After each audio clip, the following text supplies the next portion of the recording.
எனக்கு எப்போல்லாம் ஒரு மாதிரி கஷ்டமாக இருக்கோ அப்போல்லாம் நான் இந்த இடத்துக்கு வருவேன் ஃப்ரெண்ட்ஸ். ஏன் அடிக்கடி கூட போவேன். அடிக்கடி இந்த இடத்துக்கு நான் போவேன். இந்த இடத்துக்கு போகும்போது எனக்குள்ள ஒரு சந்தோஷம் வரும். அந்த சந்தோஷத்துக்கு அளவே இல்லை. இந்த செடி கொடிகள் இதெல்லாம் பார்க்கும்போது நமக்குள்ளே ஒரு ஃபீல் வரும். நம்ம அந்த ஃபீல் எக்ஸ்பிளைன்லாம் பண்ண முடியாது. இருந்தாலும் அந்த ஃபீல் ஒரு மாதிரி ரொம்ப சூப்பராக இருக்கும். அது அனுபவிச்சுட்டே இருக்கணும் போல் இருக்கும். அதனாலே நான் அடிக்கடி இந்த இடத்துக்கு போய்கிட்டே இருப்பேன். எப்போல்லாம் டைம் கிடைக்குதோ அப்போல்லாம் போய் இந்த இடத்துல நான் ஒரு 10 டைமாச்சும் உட்காந்துருப்பேன் இந்த இடத்துல. இந்த டைம் இந்தமாரி நீங்களும் வளருங்க. உங்களுக்கான ஒரு தோட்டத்தை உருவாக்குங்க.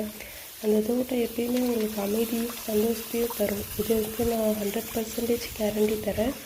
நன்றி ஃப்ரெண்ட்ஸ். பார்த்ததுக்கு சப்ஸ்கிரைப் பண்ணுங்கள். பிடிச்சிருந்தால் லைக் அண்ட் கமெண்ட் பண்ணுங்கள்.